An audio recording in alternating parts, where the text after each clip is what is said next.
You're welcome along. So round 2 has come and gone in this year's Six Nations, and one way or another this tournament just tends to catch you by surprise. So a win for England against France at Twickenham. Elliot Daly with the winning try in the 79th minute. Italy, as expected, first game of the weekend, beat Wales in Rome relatively comfortably, more so than the scoreline suggests.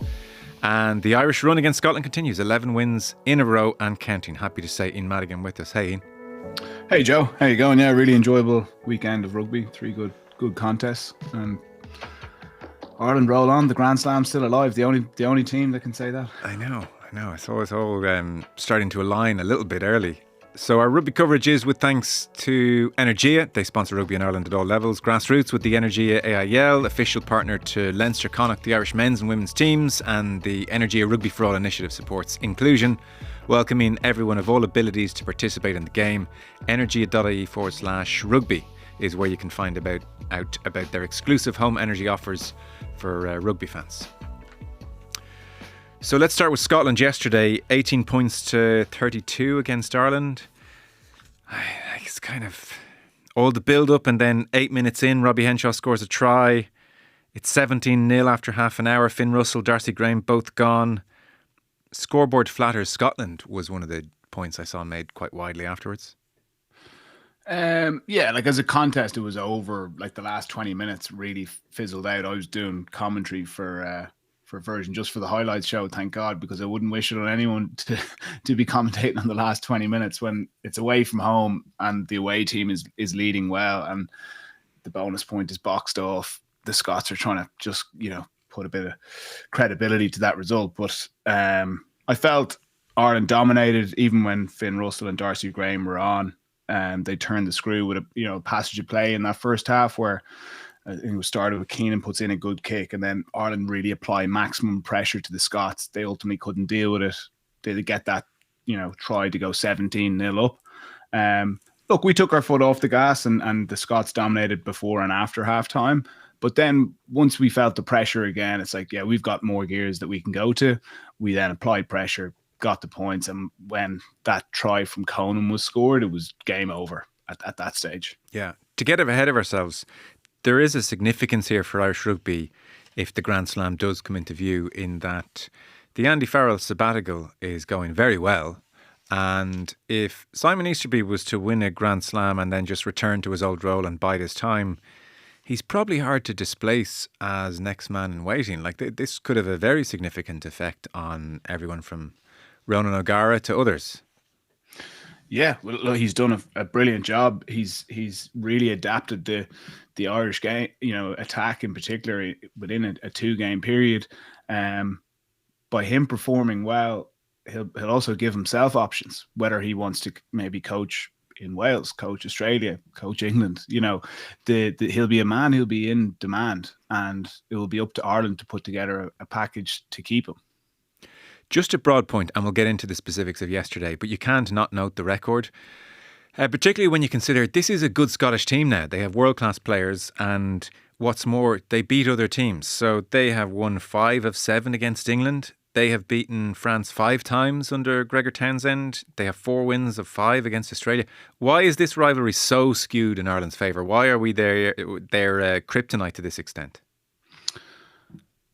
I think the biggest thing is we're more powerful, we're fitter, and we have a smarter coaching team. This coaching ticket of Townsend, they've tried multiple ways to beat Ireland. Last year in the Aviva, they came to Dublin thinking, look, if we can keep things tight, if we can suffocate Ireland, maybe we can find our way ahead. And in full credit to them, it was a really good contest from their point of view. It was a brutal game to watch and a tough game to analyse, but I found it interesting to see how Scotland would approach the game this week. And my view was that they were going to try and get in behind Ireland, get an offloading game going, keep the ball alive. But they don't have the power with their ball carriers, and they aren't able to create quick enough ruck ball to do that against a side like Ireland. And I thought our defence looked so comfortable. Like there was only really 2 or 3 passages of play where Scotland got over the gain line on 2 or 3 occasions. Yeah. And anytime they did that, look, they got penalties, they kicked 3 points. But for the other hundreds of phases that they went through, Ireland were pummeling them in the tackle, and we kept driving them back, kept slowing their ball down. And even when they went to that kind of kick contest game, they couldn't really create proper duels in the air. On the flip side, we did. Yeah. I don't have any doubts what you're saying is right. And yet it's hard not to think France have lots of power. They've beaten them 5 times, like I said. England have plenty of beef, and they've 5 wins of 7. It's just curious. Law of averages, it shouldn't be 11 in a row.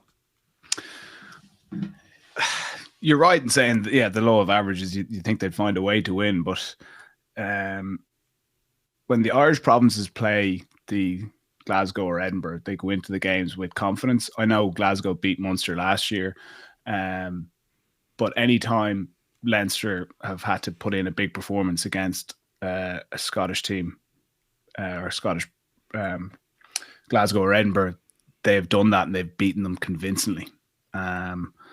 So the Irish players do have a confidence going into play Scotland. There's been no scars in recent past. You know, maybe Peter Manley losing in 2018 is still enough to motivate him, and it certainly looked like that on Sunday. But that does play on your mind when you're kind of going, if we can take this team to this dark place, they won't be able to cope with us. And I think Ireland's fitness played a big part in that. Yeah. Well, let's start with that. That's a kind of easy point for all of us to see, the fitness, I suppose, the work rate. We saw very little of Ireland in full contact season 1. One of the few clips from the training ground was Farrell stopping training to say, if you're going to try and block the kicker, you block the kicker. Like, it was a first principle stated very clearly.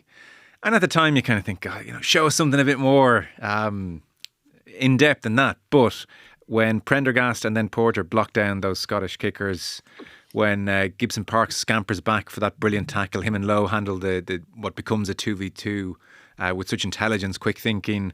The work rate is obvious for us all to see, but you have to mention it because it was so decisive. They just looked like a fitter, stronger team. And in rugby, that's kind of, hard to get around if you're on the wrong side of that. Yeah, and look, fitness can be perceived in multiple different ways, and I'll kind of dive into how that plays out in a rugby match. It's one thing just running around aimlessly and racking up that you covered 10 or 11 kilometers in a game. There's not much value in that. But look, it comes back to Ireland. They compete for everything. They don't let the opposition get a full breath. And you could see that in Scotland. Were just trying to find a moment where they could get a breather, get a good kick away. They were hacking kicks away. They were fighting for their life to even just win the ball back at the breakdown. And I know from how Easterby is coaching them, he'll be going through that game with a fine tooth comb, and he will be saying, look at Andrew Porter here, look at the pressure he puts the Scottish 9 under. Look at Peter O'Mahony on the counter ruck here. It slows their ball down. It gives our defence more time to get set. And then he'll also be looking at, just as an example, he'll say, look at Bundy here. Bundy, could you have put them under more pressure in this instance? And Bundy's obviously going to be like, yes, coach, I could have. And that's going to, you're rewarding players who do it well, and then you're showing instances where players can do it better. And it is such a clear focus for Ireland to do that. But you need to be fit, because like going for a block down requires a huge amount of energy. Chasing back when a line break has happened requires a huge amount of energy. Now, a lot of the guys are doing it week in, week out. For Leinster, it's a clear part of their strategy. But you look at the Gibson Park chasing back in the second half off the back of that line break, huge effort. You look at Doris and Van der Fleer, the effort that they've put in there for the guts of 80 minutes. You look at Keenan, who I know we were bigging him up on the podcast last week, saying he was the best one-on-one tackler. I think he's the fittest rugby player in the world. The ground he covers, which it's one thing saying, look, he doesn't let the ball bounce in the backfield, but he's also covering James Lowe. He's keeping James Lowe fresh. So when the ball does come to Lowe, he can make these big explosive efforts and beat guys one-on-one. If he's running up and down the channel like a wing back covering kick space, and then he gets his hands on the ball, he's not going to be fresh, and we're not going to see these big efforts. And then how the game plays out, the game is still somewhat in the balance. when you're fit, you have a clear thought process. If you're not fit, you're out of breath, you're not going to be able to communicate. The chip that comes from Gibson Park, Keenan spots that space. It's one thing spotting it. It's another thing feeling like you've got the energy in your legs to chase after it. He gives Gibson Park the shout, and then it's an explosive effort to outstrip Kinghorn on the chase back. Big jump, wins the ball, presents it back, game over. That is fitness, and it results in scoreboard points. Yeah, he is a greyhound. So Lowe's life with him covering behind him means Lowe's not trucking up and down, therefore fresher Lowe. One of the reasons Lowe's probably playing so well. They dovetail particularly well. Okay. They play to each other's strengths. Okay. Did we see a touch more rush in that Irish defence on Sunday? I felt we did. I was willing it up every time I saw them catching Scotland behind. It's not as aggressive as we've seen with Leinster, and I think unless Gary Ringrose is there, you're not going to see that kind of slingshot from your 13 and your winger. But there was an aggressive line speed from 30, 40, 50, 60, and they just big emphasis as well on putting two in the tackle, which really suffocated Scotland. Any hope they had of getting an offload game going went with that. Okay. And so would they always put two in the tackle, or you do that with an offloading team in particular? Yeah, with an offloading team in particular, and one first player go low, second player make sure you're suffocating the ball, and then clear bounce to the feet if they get the opportunity to get in and counter ruck and slow the ball down, which Ireland do particularly well. And it just really tires out the opposition. Winning your own ruck ball back, I know we've spoken about it a few times, it is exhausting, and Ireland were far more comfortable defending and tiring the Scots out. And then when we got in possession, we looked so fresh. So this is back to your point that Ireland, you feel, and you said it last week, are going through fewer phases on the ball because they've somewhere along the way reached the conclusion they're tiring themselves out a touch, so they're more readily kicking after several phases if they're not busting the opposition open. And yesterday, quite happy to let Scotland do their thing and pick their moment and punch themselves out. Yeah, and that's part of why we look so fresh. Okay. Like, I know we don't like bringing it up, but if you go back all the way to the quarterfinal of the World Cup, we had 173 carries. Right. Okay. And look, we looked tired at the end, but we were a far fitter team than New Zealand. We were just playing the wrong way, the wrong style. And we played in autumn, we tired ourselves out. High phase count, playing to the edges. And Ireland would typically have 2 passes for every carry, which is actually high. And that shows that you're moving the ball to width, because for every one, you're obviously going to have 3 or 4 passes. So, at the weekend, Ireland had 81 carries. God, less than half of the quarterfinal. Less than half. And that comes back to like what Easterby was saying is, when we are in possession, we want to be impactful. And the momentum that the Irish players had coming onto the ball, the deception that we had at the line, which obviously was helped as well with Prendergast playing flat and square to the line, coupled with the centres doing a good job at that. Yeah. It just meant that we kept on top of Scotland and we broke them down quickly. Like, there wasn't too many times in the game where we went past 5 or 6 phases without either scoring or getting a penalty. Okay. Or kicking. Or kicking, of course, yeah. which is also tied in with it. Have we lost momentum? Or ideally, just before you lose momentum, you're sensing that it's seeping away from you. That's the time to get the ball up into the air or go to a long kicking game. Yeah. It's when you've lost momentum, it's one phase too late. Everyone's on the back foot. You're getting maximum pressures being applied to the person who's trying to get the kick away. You've no momentum in your chase. Yeah. So. Okay, that's interesting. So there's like Arsene Wenger selling a player a year before everyone else has realised. They sense it out there, and then they kick on their terms. Because like you wouldn't say, you can't think of too many kicks across the game where kicker's on his back foot, it's not on his terms, and Scotland are running onto the ball. Like, they all felt very much like they were proactive kicks. Yeah, and when we were talking last week about like impact tackles, like when the momentum is seeping away from you, most likely then an impact tackle is about to come in from the defence. Off the back of an impact tackle, the team is going to pile in and try and counter ruck and barge, and they're on the front foot now. If they don't win at that breakdown, the pressure that's going to be applied to either the box kick or the kick from the out half is going to be maximal. So and as a result of that, the kick quality, the percentage of it being effective goes down significantly. So you mentioned last week, you're seeing slightly new style of play and attack. You mentioned the pod of four, which is new for Ireland. I've seen pod of four talked about a lot over the last week. You were ahead of the curve a touch on identifying that one. We like that. But I presume, much like the pod of three working for many years, this will work for now for a year or two, and then tape will start to amass and opposition will get on top of it, and then they'll have to reconfigure their shape. Is that kind of the deal with this kind of stuff?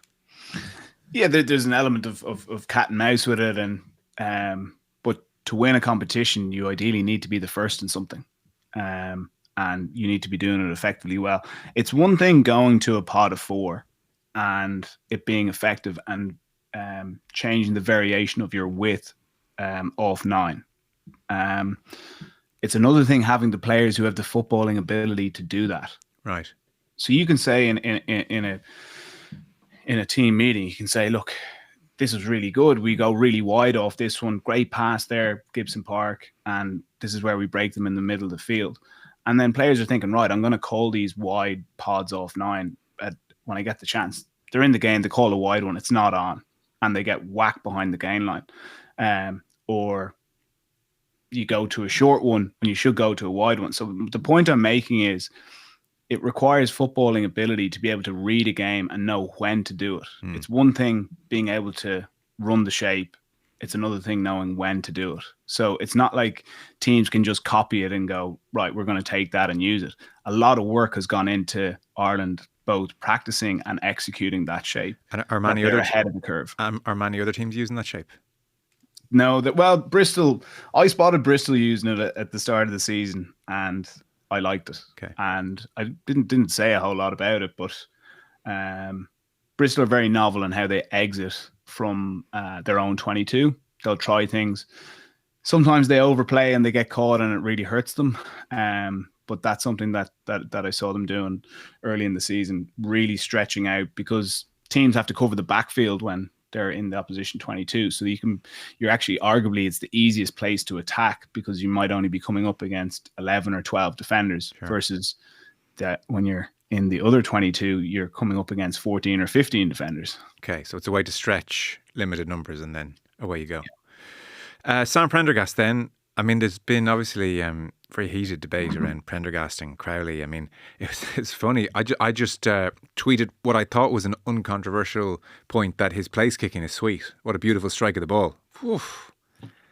Well, you don't say that about Crowley. Like, it all gets very contentious. I suppose the fact that the host broadcaster on the day were the BBC and they picked him as man of the match, player of the match, would suggest he did more than just fine. So give us your take on the Prendergast performance. Yeah, and look, I think people are softening up on it, and I really enjoyed his interview after the game. I thought he gave away a nice bit, showed a bit of personality, and regardless of what province you're from, you're looking at him going, that was a great performance, and that's a really nice interview, and he's representing our country, and credit to him. His performance was excellent. Like there was a couple of kicks last week that we were critical of against England, and Raj was saying, look, you're amped up, your timing can be off slightly. He was just looked relaxed, and his timing on the spirals, he was like a golfer that was just playing a smooth 7-iron as opposed to trying to force a 4-iron, which for me anyway, it usually ends up pretty ugly. And he got his depth right. So when he needed to give himself time, if he was going to an aerial bomb, he'd give himself time. And then he hits the ball so high and so long. It's okay to take an extra second or two when you're getting a kick away. But then when he got on the front foot ball, his ability to soak it right up and take it, he's like a matador. He takes it right to the line. He's brave enough. He can ship late tackles. And then he's a great passing game to unlock defenses. So yeah, look, it was a very, very good performance. The element that I was probably most impressed with is that he's beginning to kind of cut out those mistakes. He's he pulls off a lot of high tariff stuff, but with that, you're going to try stuff and it's not going to work out.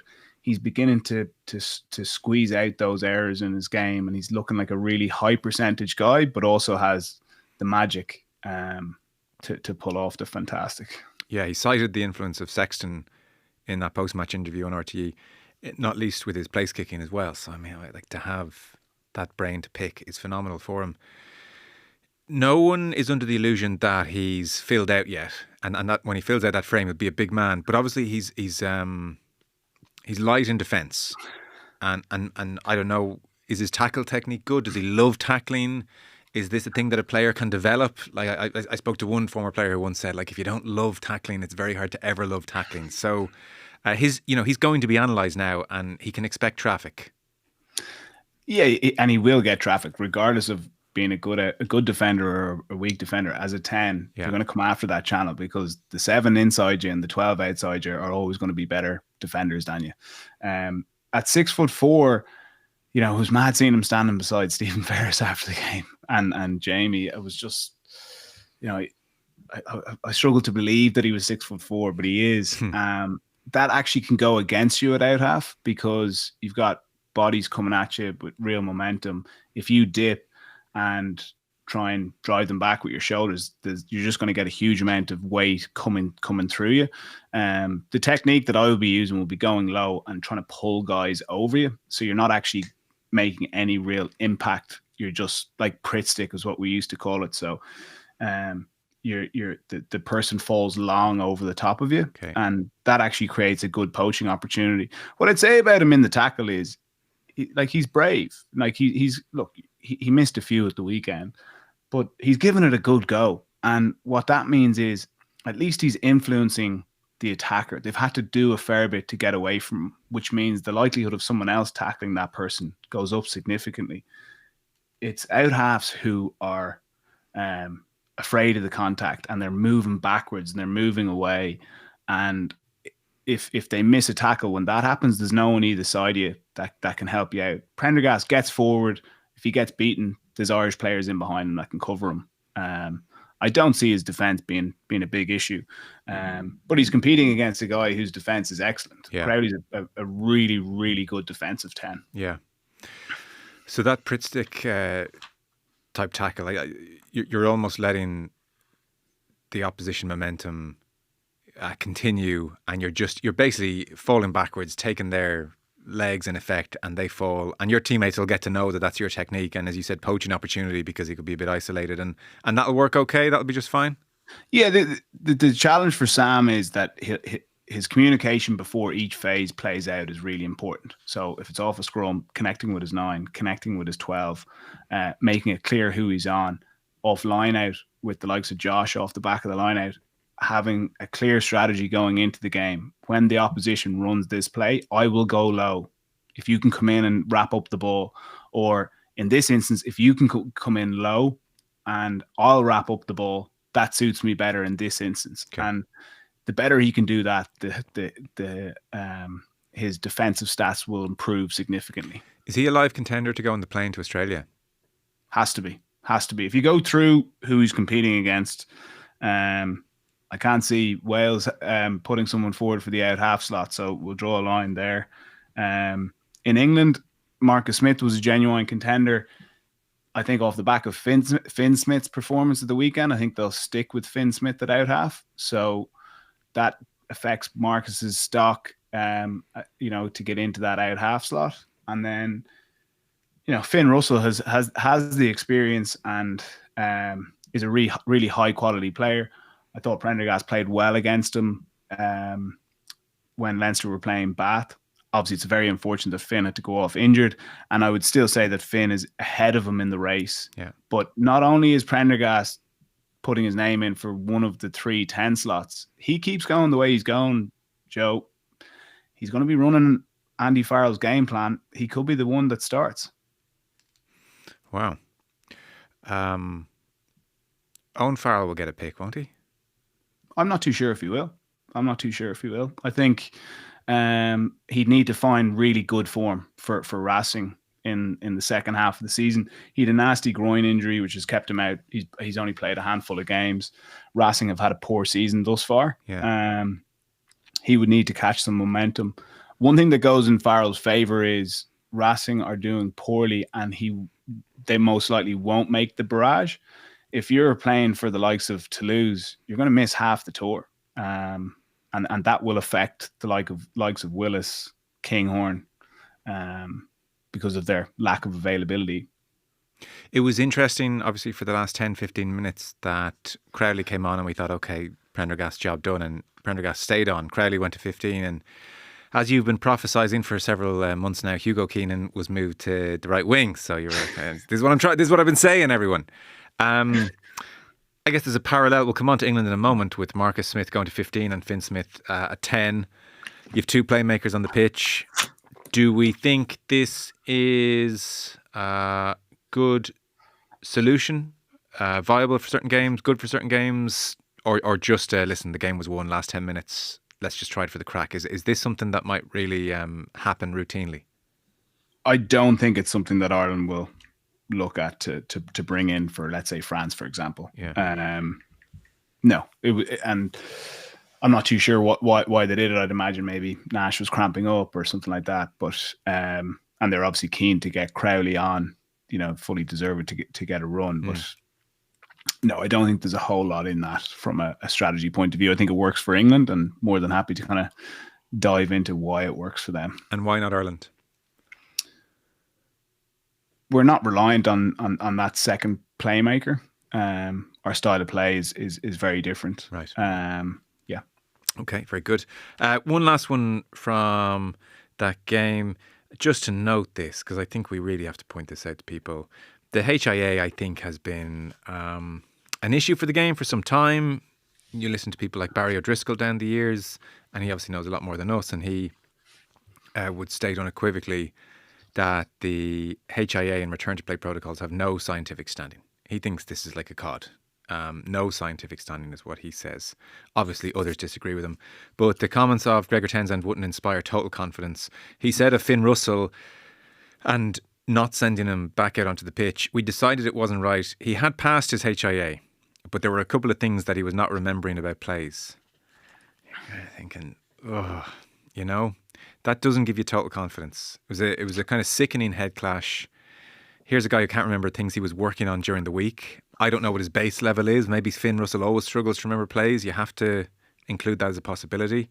But clearly they felt he wasn't remembering plays the way he was pre-game. And still the game, the officials are saying, Finn, out you go into a test match arena, throw yourself around again. That's what the HIA says. And Gregor Townsend going public with this is noteworthy. He didn't have to volunteer this. This is him saying in a very subtle way, that's the system. Yeah, that's the system, but it's also a subtle way of going, look how responsible I am. There's no doubt he's getting kudos. Yeah. And I, not to talk about him specifically, but if he couldn't remember what he had for breakfast, but he could remember the plays, do you put him on then? No, not good. If it's a World Cup final and Finn can remember the plays, but he can't remember what he had for breakfast, that puts the coach in a very tricky position. So very much so. This is where the game is letting down everybody. Yeah, and parts of that story don't stack up. Like the parts of the concussion test is a memory test, and then it's also like at the discretion of the doctor who's taking it. So look, if players have done these tests multiple times, you've got to remember 10 words, and if you get below 7, you fail. Like that's an example of what it is. Maybe he has passed that, but concussion's a funny thing. It also can present itself at different times. You can come off and actually get through it okay, and 10 minutes later you get hit with like some horrible symptoms. You can also not have any symptoms, and the following day you get hit with them. So it's just not an exact science in any way. I've been part of many trials. We did a saliva one when I was in the UK, and I was hopeful that could work. The latest one that I'm hopeful for is an eye test. But I think it needs to be something physical, because like the gum shields, the sensors in them, I've seen guys just be glanced and be knocked out, and I've seen guys put in the biggest hit I've ever seen and be totally fine. Right. Yeah. And your point there about the kind of varied nature of the way concussion lands with people is almost the point Barry O'Driscoll's making. Like, this isn't within 10 minutes. The full reality of the concussion is laid bare. I mean, it can happen half an hour afterwards, the next day, and then this is I have sympathy because it's hard. Like, the HIA test, they're doing their best, but let's not kid ourselves that this thing is watertight. It's just not. No, and the biggest thing I'd say in it, and I only learned this in the second half of my career when I kind of realized how serious concussion was and attitudes were changing. If you see someone get a significant blow, or you sense that they are not right, pull them out. Like, and that's not just the professional game. And you will see pros now pulling guys and saying to a coach, he's not right. I'm communicating with him on the pitch. He's slurring his words or he's forgetting things. Get him off. You know, and that should be no different for, you know, mini rugby that boys and girls are playing at the weekend. You gotta just trust your instincts. Don't rely on these tests. They can definitely capture some concussions, but let's not put our life on it. Again, I'm no doctor, I stress that, but when I saw the collision, I thought, well, they're both done. Yeah. Like, oh, totally. Remember Nick White came back on after stumbling because he passed his HIA and it was big furore. I would have said on that clash, you know what? I think you're both done. Just look at it. We don't need to do a HIA. And that was what disappointed me. Leave the HIA. Get them both off. They were both, you know, Darcy Gray went to hospital with concussion. He was especially bad. But you just know Finn Russell is a major risk. Part of the reason why they would do the HIA is that if he performed particularly badly on it, then they might go, you're out for 3 weeks now. So it's a marker for how they treat the concussion. It's not only just to get yourself back on the pitch. So, obviously I'm out of the game now a year and a half. I'm sure it's changed since I left, but like stuff like stumbling, holding your head after a collision, staying motionless on the ground, these were all things that were only brought in the last 2-3 years that I was playing. So look, there's a long way for it to go. But it's a worrying part of the game. Yeah. In some ways, that last point is the damning one. Look how much it keeps changing, this science. And every couple of years, 14-day return, no 6-day return. This kind of stuff, you know? Yeah. Final word in Ireland, or anything that you didn't like, that worried you? Are you chalking this up as just a really brilliant performance? If you're nitpicking, you know, you'd say, look, with 10 seconds on the clock, we've got to close that out before half time. Go a phase, kick the ball off. It was a particularly good tackle by Darge. And then, look, we lose our concentration at the start of the second half. But to beat France, we're going to have to play the way we did, in the sense that we need to suffocate France. The likes of Dupont, Bielbarré, Peno. That's what we're going to have to do to win them. So we have a good blueprint. We just need to do it even better to beat France, because they're a wounded beast now and they'll be looking to prove a point. Well, they sure are. So let's talk about their implosion at Twickenham, 26 points to 25. I guess if France drop as many balls in Dublin, then we'll be okay. It was extraordinary. Yeah, it was. It was, you know, Peno himself, I think, left potentially 21 points out there. Dupont on the touchline. Sorry? The Dupont one on the touchline. Dupont one on the touchline. Yeah, like best player in the world dropping that, you don't see it. There was a bit of a laissez-faire attitude from the French. And I don't say this often, but I was actually delighted for England. You know, I don't buy it when people go, oh, that game's played 10 times, France win 9 of them. I hate that phrase. England won the one that mattered, and they hung in there, and that's what you got to do. Look, France are a better team than England, but that doesn't mean that you're guaranteed to win the match. And England hung in there for dear life. And they also had a clear plan, and they stuck to it. And the plan ultimately worked, you know. Short kicking game, keep turning the French, frustrate them, contest at the breakdown. And it's been a tough run for England. Yeah, you know, I feel for Borthwick, lots of narrow losses, and yeah, that was a good win and put a smile on my face at the end of it. When you say the French were laissez-faire, what are the kind of things you're seeing that make you think that?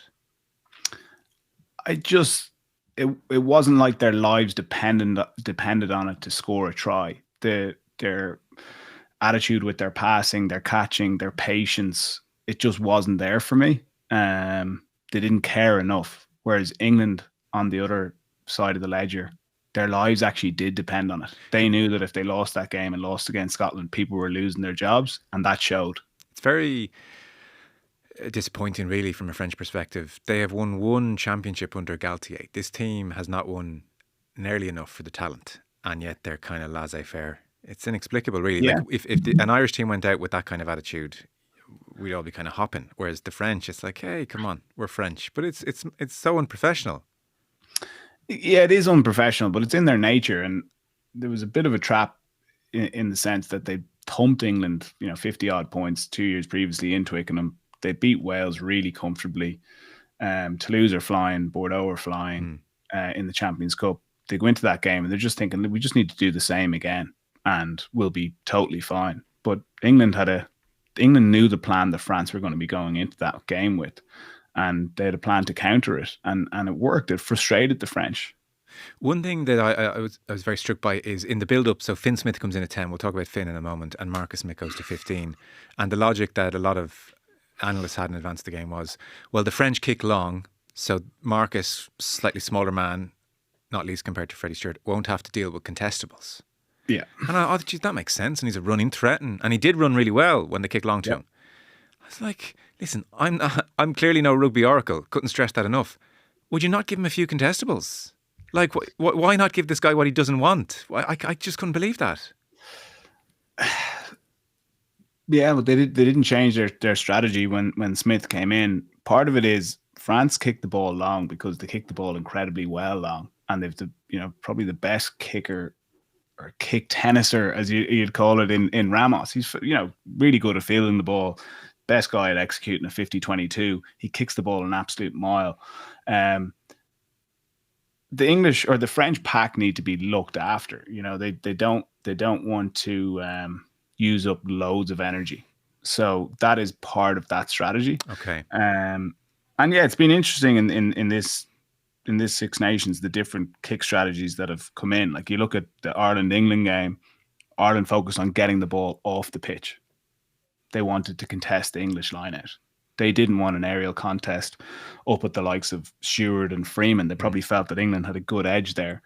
Italy and Wales, Italy clearly backed themselves early. So they just wanted to create contests. They either got up, won the ball, created breaking ball, or the person catching it got absolutely smashed and it was really slow, awful ball for Wales to attack. France kicked the ball long, so they had a clear plan there, but England's strategy was to actually run the ball back, go a phase or two, and then put a short kick in, turn the French. That is tiring. Yeah. You're coming up in the defensive line. The ball then goes in behind you. You got to sprint back. You got to refine your shape.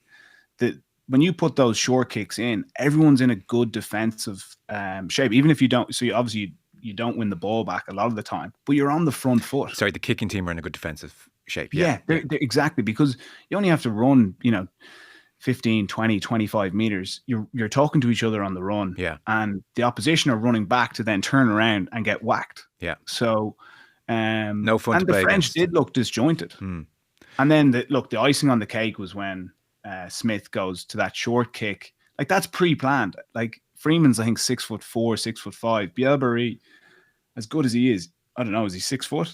Perfect kick. No. Give him a chance. You've got 6 inches on him, and that's all Freeman needed. Gets up over the top of him, and when that try was scored, you're thinking, geez, maybe it is going to be England's day.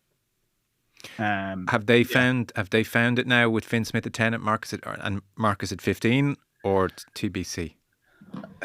I think TBC on who they're playing against, but England traditionally are a side that craves structure from their out half.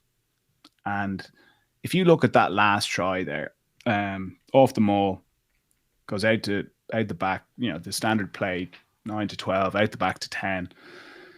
If that's Marcus Smith, he can do multiple different things. Like, he's probably quicker than Finn, better sidestep, more explosive. But Finn is a system guy, and I'd say he's very easy to play alongside. You can see the likes of Freeman, and Slideholm, they love playing alongside him in Northampton. And for Daly on the wing, what he needs from Smith there, he needs to know exactly what he's going to do, where he's going to turn up. I'd say if they ran that play 50 times, Smith would do it pretty similar each time. And then he throws in the bit of class with the pumping the pass long to throw Bielbury slightly on the outside. And then he just leaves it up perfectly. But Daly didn't have to break stride. And I thought that was systematic of England's play. There was multiple times where they got the ball out of the shape and the two runners coming off Smith, they knew exactly where he was going to go, how he was going to square up. And I think that suits England for where they're at the moment. Yeah, it's interesting. I heard Will Greenwood make the point that name me a World Cup winning team that had a mercurial out half versus facilitator, organised, dependable. Yeah, well, Finn Russell's never won anything. Like, as good as he is, and I'm his biggest fan, but he hasn't won many competitions. Maybe he's won a URC. I'll probably be correct that the Scots are always on my back. They're on everyone's back. And a last one, Marcus at 15. Is that where he's going to find his home? I keep forgetting this guy, by the way, is 25, nearing 50 caps, and we talk about him like he's a 22-year-old just finding his way. So it's kind of he needs to find a way at test level. Yeah, he does. And while he played well at the weekend, his stock probably went down with Finn Smith's going up. And there's good competition there. Like, if you're playing against a team that's going to go to an aerial contest, you're probably going to pick Stewart. Furbank is also a similar kind of second set of hands ball player, so you're ending up in an arm wrestle there. But yeah, it'd be interesting to see how that plays out. But Marcus is high quality, and he'll fight hard for either position. He's also a really good guy to bring off the bench, and sure. I don't mean that he should be on the bench, but hell of an impact player either at 10 or 15. Yeah, quite striking the way he snatched the two kicks. Almost replicas, the place kicks. Yeah, the way he sets the ball up, he kind of tries to trap it with his foot, and if you come in around the back of the ball, it can turn into a snap hook really quickly. Yeah. Whereas the tee that I used elevated the ball higher, and it meant that snap hook was very difficult to do. Thank God for me. But those lower tees, you can be a fraction off, and it can really get away from you right to left. It's also, I think, important to note as well, Joe, like the 60 seconds for the conversion, I think it's a bit tight on time. What babies? Stop now. Go away. I know, but... No. My life's too short to sit around waiting for you to do breathing and do all your nonsense. No, I know, but deal with it. We're moving on. Yeah. Even just another 5 or 10 seconds, I just think it's a tiny bit tight. If it's a really big passage of play, you've put in a huge effort. By the time the ball gets to you and the tee comes on, you're left with like 20 seconds. Yeah, well, that's fair. The ball taking its time to get to you is perhaps unfair because that's beyond your control. Yeah. Strikes me, by the way, as a 10 now, like, big moments. Say the Elliot Daly one, for instance, was kind of, he went in well wide of the posts. As a 10 now, you can't celebrate anymore. Your days of running over, high-five, you are straight like robotic into my routine. Yeah. No, completely. Yeah. And you're also saying to your other players, like if I was there now, I'd be saying in the team meetings, well, first off, I always would have said it, get it as close to the post as possible. Every yard, every inch counts. I just want it closer to the post, regardless of how well I'm kicking. Give me every chance. And then when you score the try, don't be celebrating kicking the ball into the stand. Get it back to me ASAP. Otherwise, you'll be hearing about it. Yeah. So Ireland from that performance, take what? With the view to round 4. That short kicking game turn them, make them tired. That sounds good. Throw a bit of that in. Yeah, very kicking game is what I'd say. And then it's maximum pressure on Dupont. He's still the key guy. England. People say, "Oh, Dupont had a bad day." England made him have a bad day. He's the same player. England put a system in place that he didn't enjoy. Didn't feel like he had time or space. Now, he still came up with some big moments, and that one at the end where he throws it over the top to Penno and he runs down. That's where Ireland need to be switched on. Like Lawrence switches off on the edge. It looks like Dupont, for all money, is running up a dark alley, and then out of nowhere, spots that Lawrence has drifted in. He just floats it over the top, and 10 seconds later, England are under the post. the key for Ireland is they need to nearly man mark them, and the players in and around them need to be switched on for the 80 minutes. You just cannot give that guy any opportunities. Before you go, then, you were on commentary on the TV for Italy 22, Wales 15. Italy in the, I think, unprecedented position of being strong favourites ahead of a Six Nations game. It was 6-7 points in the spread. Wet conditions. You mentioned already Italy went aerial and backed themselves in a contest, and that worked well. They were 19-3 up at one stage, so people could look at the scoreline and say, 22-15, Wales tried to go the length to score an equaliser and think it was a lively game. It was a reasonably drab affair until maybe the last 5-10 minutes. Italy in control here. Yeah, it was a tough game to commentate on. Well, I wouldn't turn off now. That's all I'm saying, John, said Ian at 19-3. And here we are lining up for another box kick. Look, we did our best, but no sport is as affected as rugby by weather. Like wet day, it's just because funny. Rob beside me in the studio was like, wet day, this is gonna be tough. Yeah, and like I think for people who haven't played, like what a wet ball affects speed of pass. You end up having to catch the ball on your body as opposed to catching it away from your body. Your ball carry is affected because you're worried about the ball being hit out of your hands. You're so conscious on just holding onto the ball that you're not going to even consider an offload.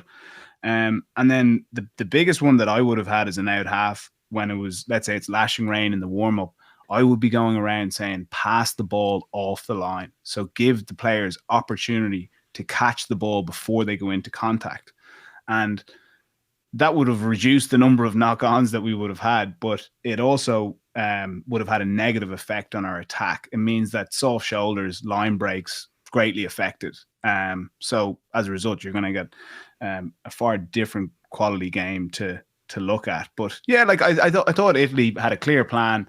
They played well against Scotland. Like they made Scotland sweat, got it to draw a game after 60 minutes, and then clear plan of how they were going to beat Wales. That was what was clear. Their number one goal at 19-3. And Wales had Josh Adams in the bin. I was expecting Italy to start playing a bit and try and forge on, try and get that fourth try, albeit they only had one at the time. They didn't. And then they actually gave Wales a chance. And that's what we've seen a lot from Italy. They're not a team that have the ability to forge ahead. To win a game, they need to kind of win on the finishing line. And the weekend was no different. Yeah. And as a result, I don't see them beating England, France, or Ireland. As for Wales, Ireland go to Cardiff in round 3. There's a gap week now, and then round 3 is upon us. I don't know what weighting you want to give the Cardiff factor. Increasingly, they get beaten at Cardiff every bit as much as away from home. Literally never in the history of rugby as an Irish team gone there, and it's like, well, how much... I mean, I'm jinxing Ireland here. I know it sounds so arrogant to say it, but you just have to talk about what you're seeing. How much will Ireland win by? That's the discussion, not will Ireland win. That's the reality based on what we've seen. Are you asking me because you can disagree that maybe it's a big banana skin and I'm No, it's not. Oh, I don't at all. Like they win by 25 if Wales play like a kick chase game. If Wales continue to play the way they are and trying to run around the corner, like Ireland probably win by 40 or 50. That's the reality. We are so much better than Wales at the moment. And the style of play, we were talking earlier in the show of, carrying around the corner and high phase count. And Wales are still playing that way. The game has moved on. And then you couple that with them just having such limited players as regard speed and power. So I just struggle to see how they put together a game plan that's going to challenge Ireland. Obviously, look, you go after the line out. You hope for moments of magic from Thomas Williams. And they did have some chances against Italy in the first half, a bouncing ball twice. Maybe they score those tries from the kick-throughs, but I just don't see Ireland giving them those opportunities. Okay. Brilliant stuff. Our time is up. That was great. Where are your glasses today, by the way? I've come to love seeing myself in your glasses as I talk to you. Yeah. Left them off today. I'll bring them back next week. Yeah, bring them back next week. Bring them back. Don't mind the haters. Yeah.